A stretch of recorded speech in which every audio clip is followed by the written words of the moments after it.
Eu já cheguei a acreditar nisso. Eu cheguei a trocar o JavaScript com esse aqui. Cheguei, pô, esse aqui não vai virar. O JavaScript não dá certo, não. Para vocês aí. Bom, eu coloquei uma palestra Design Pattern em JavaScript. Eu acho bem interessante esse tema, apesar de ser um tema que eu não julgo ser muito complexo. Eu não julgo ser muito complexo de entender. À medida que a gente vai vivenciando o dia a dia da programação, a gente vai automaticamente entendendo essas coisas. Porque você passa por problemas, e esses problemas geralmente se resolvem quase sempre da mesma forma. Quase sempre as pessoas solucionam os problemas da mesma forma. Esses problemas terminam se tornando padrões. Terminam se desenvolvendo algum padrão em cima disso. E aí as pessoas começam a utilizar. Então, automaticamente, quando você tem um conhecimento de um problema, você já tem conhecimento da solução e aplica em cima disso. Vamos para a definição disso. Design Pattern são formas padronizadas de programação com o objetivo de resolver um determinado problema, com alto desacoplamento e mantenibilidade. O que isso quer dizer? Não é só resolver o problema. Eu tenho passado por algumas experiências interessantes com programação, com pessoas que têm passado nessa corrida profissional que eu tenho. Eu já tenho 10 anos que eu não estou trabalhando nessa área, desenvolvendo software. E, por incrível que pareça, a primeira linguagem que eu programei foi JavaScript. Depois eu troquei por JavaScript. E foi assim que aconteceu. E você percebe que o quê? Que a falta de conhecimento de padrões faz com que as pessoas tenham soluções bizarras nas coisas. Começa a solucionar os problemas com coisas que, tipo assim, destrói a performance, destrói a produtividade. Porque às vezes você tem um problema lá que o camarada resolveu, aí ele vai embora da empresa. Você nunca mais soluciona. O que você faz? Seleciona lá no início até o final, apaga, começa a escrever de novo. No Design Pattern, a ideia é que isso acabe, o seu chefe é mais feliz, né? Isso vai solucionar o problema errado. E eles são divididos em 3 categorias: criação, estrutura e comportamental. Isso aqui é mais ou menos o que eles dizem por aí na internet. Eu acho que o Design Pattern dá para ser dividido um pouco mais ainda, sabe? E cada vez mais surgem padrões e soluções para as coisas, mais você vai criando grupos na minha opinião. Porque, por exemplo, a AMD, se for considerado um padrão, Design Pattern, qual desses que ele traz?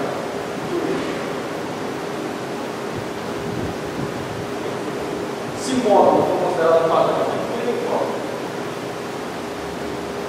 Não sei. Pode ser a criação, pode ser a estrutural, pode ter um grupo por aí. Acho que seja estrutural. Coloquei alguns aqui para vocês verem.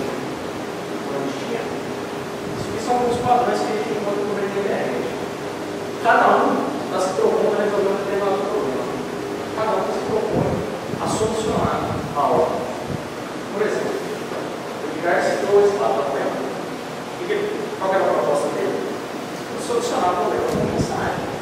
Para fazer com que as coisas, com que objetos escutassem ações que estavam acontecendo em outros objetos. Você tem um padrão declarador. Você tem um padrão declarador que também foi citado na palestra do Edgar. Você tem um padrão iterador, que é justamente o map que vocês estavam vendo na palestra do Luiz. Vamos ver um padrão aqui. Abstract Factor. Eu tentei fazer o mínimo possível de entendimento sobre um determinado padrão. Perdi distanciar objetos sem a necessidade de utilizar o seu construtor. Ah, mas isso aí é muito. Isso aí não dá para entender direito, não. Vamos ver. Coisa assim. Tem um carro, uma moto e uma bicicleta. 3 objetos. Eu simplesmente tenho uma fábrica, me dá o método, que eu faço a produção de 3 objetos. Em cima de um valor qualquer. Eu tenho isso aqui numa solução comercial, por exemplo. Isso aqui é um tipo de um produto. Essa classe pode ser produtos. Ou um tratamento qualquer.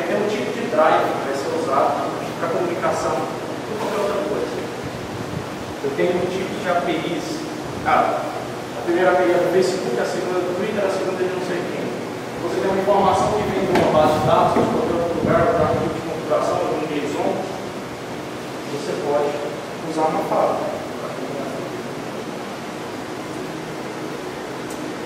Símbolo. Possibilita a existência de uma única instância do objeto. Quem gosta de usar símbolo também? Ninguém? Você gosta? Pô, eu gosto também. Esse negócio às vezes dá uns dois. Isso é demais. Por exemplo, eu tenho esse gerenciador, eu tenho um atuador, eu tenho uma variável considerada privada. Eu tenho uma função que me devolve uma instância. Essa instância é controlada. Essa instância é controlada. O que acontece? Eu só vou ter um atuador dentro da minha aplicação. Eu só vou conseguir ter a instância desse atuador por vez. Vou pensar uma solução para isso aqui. Quando usar esse símbolo? Alguém tem uma ideia do que a gente pode usar? Mediador. Mediador mediar. Se o cara for lá na sua aplicação lá, o programador você contratou, estagiário, 600 e alguns reais de salário, aumentou, não sei. Ele vai lá e dá um new mediador, depois dá um new mediador de novo. Aí o segundo estagiário usa o primeiro new mediador e o terceiro usa o segundo new mediador. Então o símbolo tem sua utilidade nessas questões de objetos que precisam estar em contexto global e não, porque de alguma forma não pode estar sendo instanciado mais por isso. Decorador. Quem conhece esse padrão? Adiciona comportamento ao objeto. Legal. Só adiciona comportamento. Eu programar uma função adiciona comportamento ao objeto. Mas o decorador é um pouco diferente.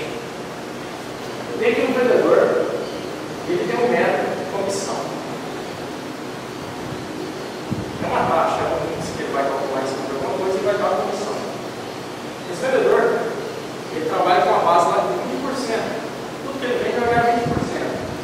Só que no final do mês, esse vendedor fez uma gracinha lá, tal, e ganhou um bônus. E a comissão dele passa a ser 30%. Eu decorei vendedor. Aqui eu tenho um vendedor ganhando 20%. Depois que eu dou um bônus, eu tenho um vendedor ganhando 30%. Eu decorei. Agora, esse vendedor sempre vai ganhar 30%. Ganhou um bônus. Então, o decorator, ele, por exemplo, quando você está formatando um texto no Word, vamos falar hoje. Vamos formatar o texto de algum editorzinho do web. No editorzinho do Gmail. Nós estamos formatando o texto. Você seleciona o textinho. Você vai. Manda colocar ele em negrito. Por baixo dos pontos, você sabe que vai gerar uma tag HTML, vai colocar ele em negrito. Quem vai decorar isso? Alguma classe fazendo isso aqui. Vai lá, pegar aquele valor que já existia, vai colocar uma decoração sobre aquilo, vai fazer aquilo ter uma outra característica. Esse é o padrão do decorador. Lembrando que eu só selecionei alguns, vou selecionar todos. Eu quero Command. Alguém conhece Command? Torna possível o controle. Esse controle está errado. É o controle transacional. Controle de transação de um objeto. O que é isso? O que é controle de transação? Será que isso aí realmente responde como faz? Eu tenho um motor. O motor liga e o motor desliga. Só que o motor liga e desliga através de dois fiozinhos lá. O motor precisa de um mecanismo de partida. A partida é assim, você executa o teu partida, está funcionando. Você parou de dar partida, desliga o motor. Desliga o motor, implementado na construção.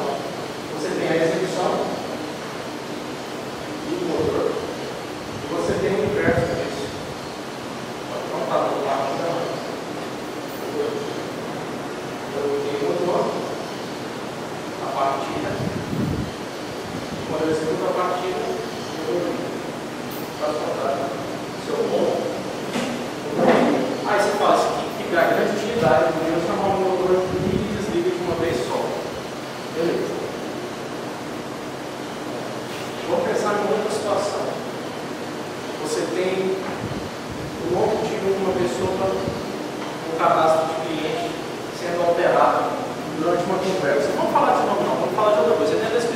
texto de um documento qualquer. Esse documento é um texto bem grande. Aí você vai lá, altera, e não salvou. Aí você volta, altera de novo, não salvou. Aí você volta, altera de novo, não salvou. Se você aplicar esse padrão com uma listinha simples, aí você tratar com algumas informações sendo gravadas aqui, algumas propriedades dentro desse comando, você consegue fazer todo o processo reverso. Você consegue pegar você consegue mapear um bloco, toda a edição daquele texto e depois voltar todo esse processo. Você vai registrar um blog ali dentro, vai registrar justamente. Então você imagina a utilidade disso numa tela de cadastro gigantesca.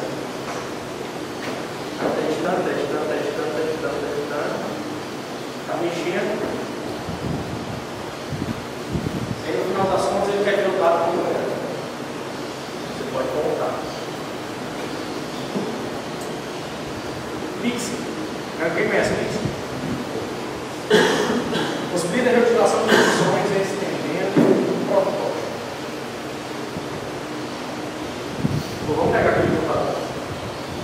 O computador de Muay Thai sobe. O computador de Muay Thai chuta. O computador de Jiu-Jitsu só chuta. Não sei se você sabe a arte marcial. O computador de Jiu-Jitsu dá a chave. Então a chave que dá é uma do outro. O computador de Muay Thai está cruzado. Então pega a chave dele. Você fez um negócio estranho.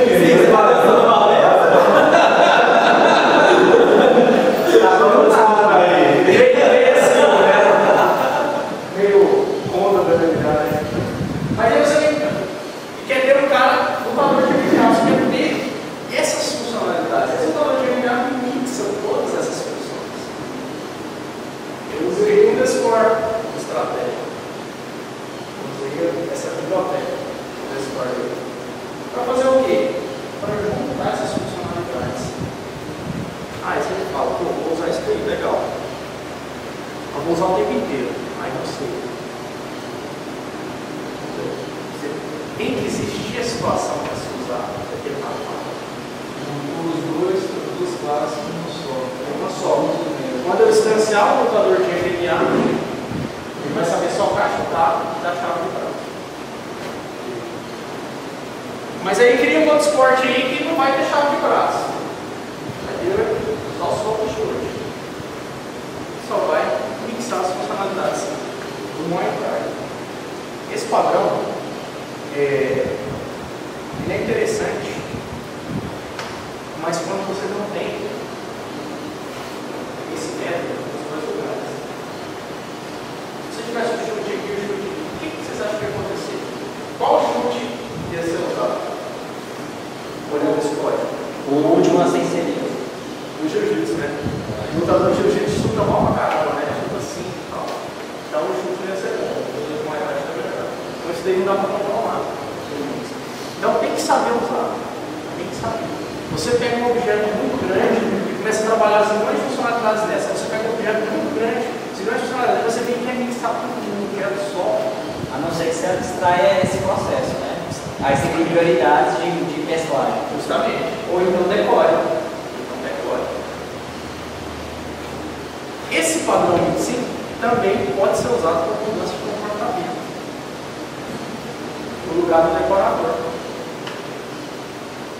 Por quê? Porque, como o Edgar falou, se eu pegar ele aqui, esse aqui tem chute. Aqui tem chute. O lutador de MMA só sabia chutar o chutinho do jiu-jitsu. Você pode sobrescrever com um chute do Muay Thai. Então você pode, em si, nem dá para ser considerado como uma decoração, mas você pode sobrescrever também. Mas igual você tem que ter muito controle sobre esses dados. E aí vai muita responsabilidade da sua habilidade e de quanto você documenta bem. Porque no dia que você largar aquilo aqui, alguém não vai entender isso. Então tem cuidado com o uso dessas coisas. Tem que usar, mas tem que usar com sabedoria. Vamos falar de AMD. Assim que eu volto dentro do lixo. É um formato para carregamento assíncrono de modos de JavaScript. Portanto, é necessário a load. Até para carregamento de modo para XML, HTML, ou por exemplo, no Require.js. E eu acho que eu abri um arquivo desatualizado aqui. Do Node.js. Vamos corrigir aqui o botão.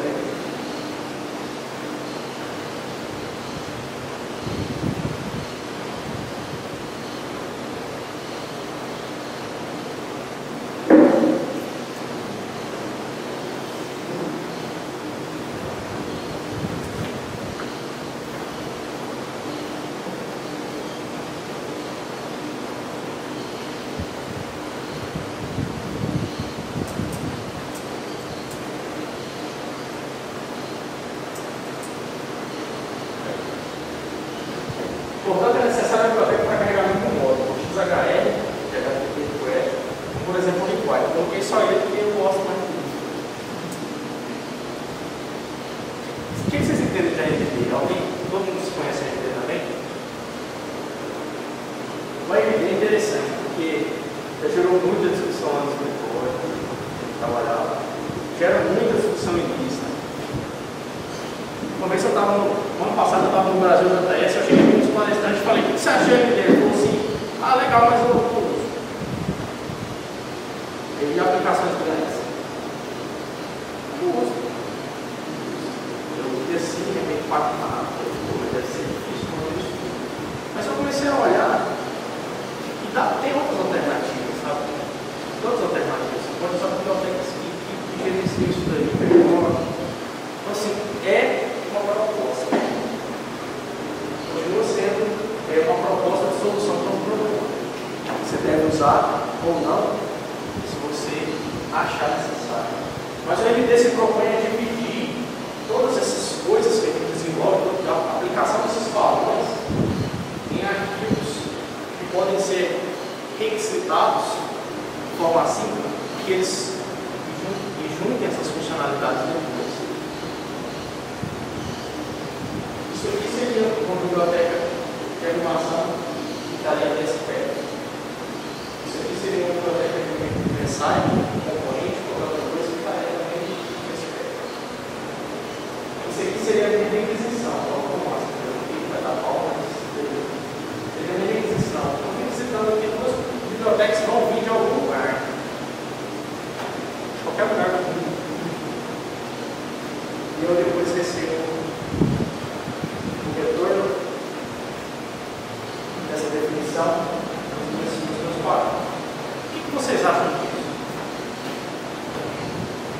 Depois do terceiro nível de requisição, ou do décimo, vamos pegar o controle de novo, vamos? Ou não? Essa proposta de solução da AMD, ela também tem que ser muito bem elaborada. A forma de modularizar também tem que ser bem pensada. Como o nosso amigo falou, tudo de JavaScript tem que ser testado, tudo de JavaScript tem que fazer o benchmark, tudo de JavaScript tem que ser também bem planejado, bem estruturado e bem pensado no sentido arquitetural. Porque se você define, você começa a programar AMD como se programa em Java, né? Toda classe eu vou lá e crio um arquivo. Toda classe eu vou simplesmente chamando ela de forma assim. Aí daqui para frente você tem essa lista de tamanho. Aí quer dizer, para você ter esse modo aqui, você tem que fazer 50 requisições. E todo mundo sabe que o navegador tem umas limitações aí com relação a requisições assim. E aí a coisa vai entrar num problema sério. Porque você começa a chamar essa biblioteca de um outro lugar, que é chamada por outra pessoa, que é chamada por outro código, que é chamada por outro código, e aí você se perdeu. Tem que ter muito cuidado de usar isso aí. Definir muito bem os modos, saber o que deve estar separado e o que não deve. Porque às vezes tem funcionalidade que de fato não precisa estar em um arquivo, ou não precisa estar ser chamado de forma assim. Ou você pode achar uma outra forma de gerenciar isso, fixando esses arquivos para trabalhar em conjunto. Definir mais de um módulo dentro de um arquivo só. Como faltou o JS. Surgiu com proposta para possibilitar que o Cortex JavaScript seja utilizado em diferentes ambientes de execução. Surgiu bastante com essa necessidade de usar o JavaScript em outros lugares, por exemplo, no servidor. O que acontece? Eu gosto bastante da proposta do Commons, porque eu posso programar uma biblioteca que não vai usar jQuery, não vai usar DOM, não vai usar FileAPI do navegador, não vai usar nada. Vai ser uma biblioteca que vai trabalhar, por exemplo, no underscore. Ela vai fazer um padrãozinho iterator, ela vai controlar algumas coisinhas ali específicas. O que você vai programar numa lib dessa só para o navegador? Você pode disponibilizar ela para ser usada também no servidor. Você pode pegar a sua biblioteca todinha e jogar ela em qualquer ambiente. Essa é a proposta deles. Você vai ter que utilizar o seu código através dessa variável export. Vai exportar os seus métodos para alguém que vai utilizar. Por exemplo, vocês devem estar se perguntando por que você usou então Animate? Animate provavelmente na cabeça de vocês não dá o que quer. Mas e se eu estiver trabalhando na parte de animação somente a parte de matemática? Pode também estar disponível em qualquer outro ambiente diferente. Não, o servidor também pode fazer processamento de garotas. Praticamente tudo que tem no navegador tem como ser processado no servidor mesmo e ideal pensado. Algum de vocês já usou Practice aí? Practice é feito em quê? JavaScript. Seria uma aplicação desktop feita em JavaScript. Não é bem desktop, porque ali está rodando uma HTML, umas coisas assim. Mas ainda é desktop. Vou agradecer a vocês. A minha bem rapidinha a participação, por quê? Porque eu quero agora que vocês me discutam um pouquinho sobre essas questões. Principalmente com relação a OMD e Commons.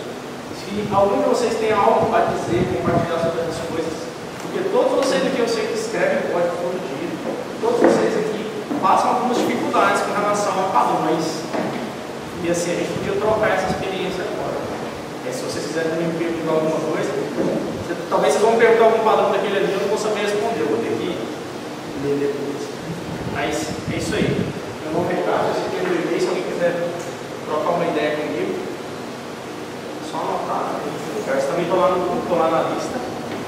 E já programei aqui. Obrigado. Alguma pergunta? Só aproveitando uma discussão. No livro do Paul Rich, ele, quando fala do Observer, ele cita, na verdade, ele faz um paralelo com o próprio Stub. Ele fala justamente isso. Tem uma discussão sobre ser ou não Observer. O próprio Stub, ser ou não Observer. Você trouxe o mediator, na verdade, você declarou o Observer como mediator. Pode falar mais sobre isso? Eu não entendi muito a pergunta. No caso do livro do Arioso, ele fala justamente que como se o PubSub fosse Observer. Aí, bom, você já declarou ele como mediator. O que o mediator é no que você conhece? Na minha opinião, o mediador ele não está se referindo em si ao objeto. Porque só a mensagem. Você simplesmente tem ali um gerenciador de mensagem.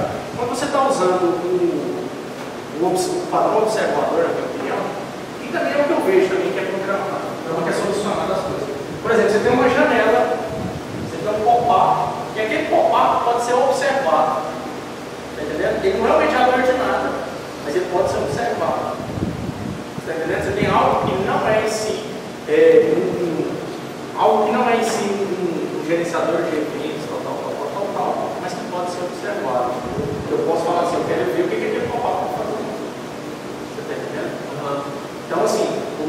em si é uma estrutura feita simplesmente para mediar mensagens. Ele é mediador, não de fato. Alguém manda uma mensagem para ele, ele entrega para alguém. Agora, o observador é o quê? Eu faço alguma coisa, alguém me observa. Agora, essa coisa que eu faço é minha, é do meu objeto fazer isso. Entendeu? O mediador não faz nada, a não ser repassar isso. Da perspectiva que eu li, o estado a ser observado é o da aplicação, no caso do WhatsApp. Ou seja, é porque o livro que você leu lá, ele trata os dois exemplos quase igual. Então, parece que ele usa o observador para falar somente mensagem. O objeto observado ele pode ter uma outra função. Por exemplo, você tem um objeto que é página do livro, sabe? Você tem um objeto que é livro. Aí ele tem uma função interna lá que é paginar. Está entendendo? E ele pode ser observado. Quer dizer, eu posso observar esse paginar. Sim. O mediador não tem método paginar nele. Alguém manda para o mediador, paginei, e o mediador manda para alguma pessoa. É tipo um dispatcher. É tipo um dispatcher. Justamente, ele é um message bus. Ele é uma camada entre que as mensagens vão passar por ela. Mas ela em si não tem funcionalidade nenhuma, a não ser isso. Entendeu? Só mediar. Justamente. Só a função de mediar. Justamente. Por exemplo, quando você tem no seu celular, por exemplo, ele não é uma mensagem de coisa. Ele não é. Ninguém manda uma mensagem para o celular repassa para outra pessoa. Não. Alguém manda uma mensagem para o celular e eu leio essa mensagem. Então, ele é algo e observa. É diferente. Você pode ter comunicação, você comunica observador e observado direto, sem mediador. Justamente. É o que você apresentou. O WhatsApp ele é o mediador de comunicação. Então você vai para o WhatsApp para receber. Justamente. Então você tem uma uma comunicação. Eu não sei se você prestou atenção naquele exemplo quando na hora que ele estava falando dos eventos, eu perguntei do event manager lá, seria mais ou menos esse o mediador, né? Que ele é um módulo ou uma classe que você embute ali dentro do objeto observável, que ele vai gerenciar quais eventos ele pode ou não pode. O sinal que o Edgar está falando, se não me engano, você já programou em C Sharp? C Sharp? Só sim. Sim. C não vai ser bom para entender. Mas C Sharp, vou falar sobre C Sharp, vocês vou levar para o C Sharp depois a gente voltar para o JavaScript. No C Sharp você tem como definir uma propriedade chamada, o tipo dela é event. Ela tem uma declaração da linguagem chamada event. E ali dentro, na verdade, tem um add e um remove. Por quê? Porque você tem um objeto. Por exemplo, você tem um objeto chamado socket. E aí o socket, ele gera um evento, por natureza dele, um evento que se quer um receita. Quando chega dado no socket, ele gera esse evento. Agora alguém precisa pegar esse evento e pôr alguma coisa ali para ouvir alguma coisa. Aí você vai no C# dar um mais igual, quer dizer, você está dando um add, algum mesmo. É o sinal. Isso é o sinal. O mediador é diferente. Por exemplo, você tem N sockets chegando dados. Aí você tem uma classe, provavelmente ela vai ser single, que ele vai disparar falando assim, cheguei dados, chegou dados, chegou dados, chegou dados. E algum outro lugar vai receber essa informação. Então entra no padrão do WhatsApp mesmo. É a forma de aplicar. O padrão é o mesmo. Só que você aplica uma propriedade que ela é considerada um evento, como o Edgar falou. Outra você aplica o mesmo padrão numa classe que media. E o outro você aplica em um objeto que tem uma função que não é em si mediar nada, ou eventos em si, mas que ela pode ser escutada. Ela está ali desenvolvendo a funcionalidade dela, de natureza. Por exemplo, se você pegar vamos desenvolver uma classe aqui de impressão. A natureza daquele objeto de impressão é o quê? Imprimir. Agora, escutar aquela impressão, tem que observar ele. Eu não sei se é o Ember ou o Backbone que tem uma coisa de observer, não é? É o Backbone, sabe? Que aí fazer a análise da página, porque esses Angular, esse Ember e Backbone, eles fazem a adaptação de tempo real do que você já define. Partir das voltadas, né? Partir do negócio.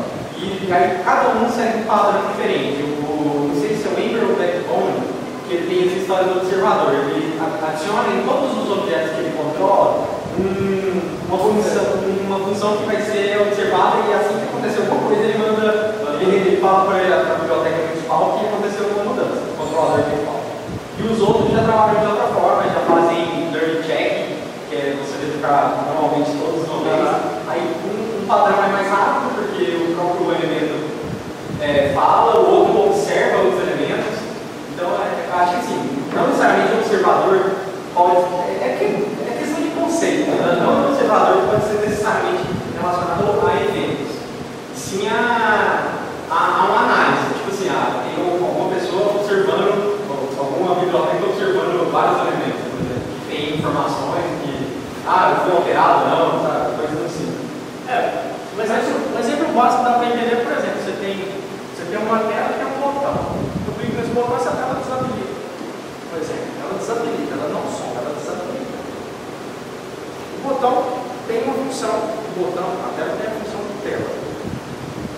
Mas a tela pode observar a situação do botão, por exemplo. O botão da propriedade lá que toca. Pressionou, ele vai ficar pressionado. Essa tela pode observar essa propriedade. Então ele está olhando o mediador, ninguém olha para ninguém. Então é tipo como se fosse um. Ele só repassa, né? Dá um grito. Não necessariamente o observador não é vivo, né? Porque você pode observar. Na verdade é tudo igual. O jeito de aplicar é diferente. Mas no caso desse evento, esse evento que você deu, você está acoplando uma da sua caixa de diálogo ao botão. Sim, é ruim. Sim, no caso depende. O design pattern depende. Claro. O design pattern não depende. Às vezes você toma uma decisão de fazer o contrário. Depende da sua solução. O mediador o mediador é o cara que entrega a mensagem. Mas ainda, a primeira fase do ECMAScript é essa linguagem de talvez. Uma coisa interessante sobre o design pattern é sempre ter cautela em aplicar. Primeiro dá uma analista, olha lá, isso aqui vai resolver mesmo. No caso da situação, por exemplo, você está trabalhando lá no servidor do Pedro, isso aqui vai degradar a performance ou não vai, né? Vai diminuir meus requests. E esse caso do backbone, do Ember, não sei o quê, o cara fez uma análise, até na última palestra do JS com não sei se da Europa, sabe? Ano passado, que ele mostrou, um tem um padrão de observador, e aí a performance em certa quantidade de elementos é tranquilo. Mas quando passa de 100, 300 elementos assim, numa página, o negócio fica pesado. Então, assim, depende de cada elemento. Qual padrão? Eu acho que vi isso. Até no JS do cara que fez o teste, e assim, a backbone estava mais eficiente que a Ember por causa do jeito da implementação. Não foi física da implementação que o Ember fez. Acho que. Aí o angular, acho que ele fazia uma modificação inteira. Na hora que modificar qualquer coisa, ele olhava na Mas o página. design pattern faz a diferença. Justamente. Alguma pergunta? Alguma coisa?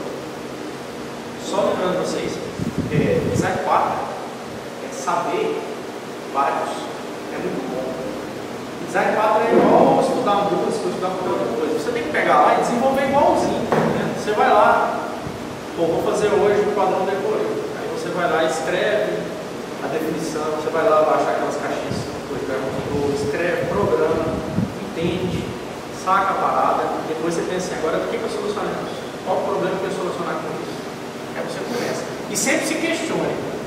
Porque às vezes vocês, por exemplo, se a gente fizer um padrão command, colocar uma lista lá para gerenciar, vai ficar muito legal, eu vou gerenciar, vou fazer o log de tudo. Aí depois que o cara digitou 2.000 vezes a mesma palavra que está com problema, né, ele erra o tempo inteiro, ele não consegue decidir sobre o texto, sua lista está do que está gigante. Então tudo tem que se tocar. Só um complemento, você não falou sobre o MVC, quer dizer, o MVC é um conjunto de boas práticas que você, com uma boa modelagem, acaba usando vários padrões de projeto. Você fala alguma coisa a respeito disso?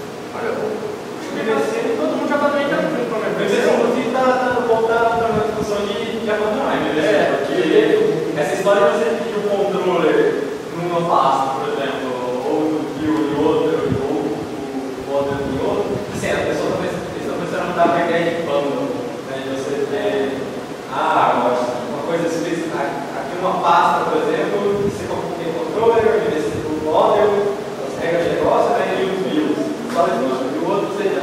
Mas é um outro padrão. Em algumas linguagens, por exemplo,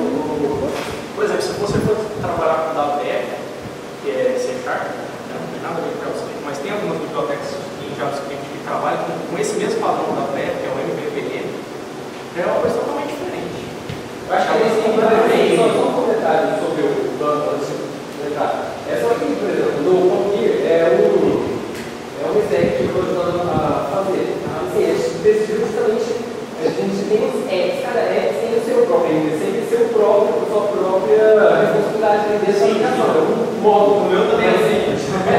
Mas aí eu também decidi colocar MVC. Cada aplicação tem o seu próprio controle, seus próprios controles, seu próprio negócio. Aí depois de um tempo trabalhando isso, eu falei, cara, eu vou mudar isso aqui, porque não dá, tipo assim, perde a produtividade, sabe? Você tem que abrir o controle, aí você vai nessa pasta para abrir o controle. Exatamente. Se cada negócio, vamos colocar assim, cada negócio tem a sua própria pasta. Nessa pasta você coloca só vídeo, só controle. Envolvendo aquele negócio específico, sem relacionamento externo, isso é MVC, né? Ele esteja dentro de um ângulo. Mas eles deram outro nome para isso, não é mais MVC. Mas tem uma discussão que eu achei legal no site internacional, chegar aqui e falar payload, isso não é design partner, MVC, isso não é design partner mais, porque se você pegar o MVC e aplicar em qualquer linguagem, você vai usar assim, o server. Ele tá um pouco assim, mas já é mais cultural. Eu não acho que de organização. Vamos chamar de boas práticas. Você boas práticas, você escreve no PC, você botar no Java, no code, né? Tem uns outros aí por aí fora. Chega mais, vai mais para a convenção. Porque você não vai interferir igual na questão. É aquilo que eu falo. Rapidez. É aquilo que eu falei para vocês, aquelas categorias lá, dá para ter outras, sabe? Às vezes formalizou demais em cima disso, mas dá para ter outras. Todo dia alguém desenvolve um padrão diferente de resolver um problema. Se esse padrão vai se tornar se isso que ele fez para solucionar esse problema está usando algum design pattern, ele pode juntar design patterns e criar um outro. Você não tem que se ligar nos conceitos, você tem que entender todos eles, porque alguém já pensou por você e você só tem que pegar o que ele já pensou. Conexão com o banco de dados mesmo, pegar aqui quem faz a equação de dúvida que se mudou. Como é que é? Conexão com o banco de dados, vou pegar tudo que se mudou. Eu já vi cara mexer, eu já vi exemplo do Node, que eu acho que alguém veio do Java e desenvolveu, sabe? Que aí o cara não queria criar aquele DB connection, sabe? Ele queria colocar no global DB connection. Usar isso em todo lugar do projeto. Então assim, esse tipo de coisa acontece mesmo. Vocês vão se deparar com isso daí, e aí é força de vontade de resolver, né? Resolver, botar quente em cima de um padrão mais adequado. Principalmente estudar, sim, estudar. Tem até uma frase que eu vi que fala assim, que estudar design pattern todo dia te torna um programador nervoso. Assim, tem que você vira um cara bravo, você vai começar a detonar no código. É assim mesmo. Galera, obrigado.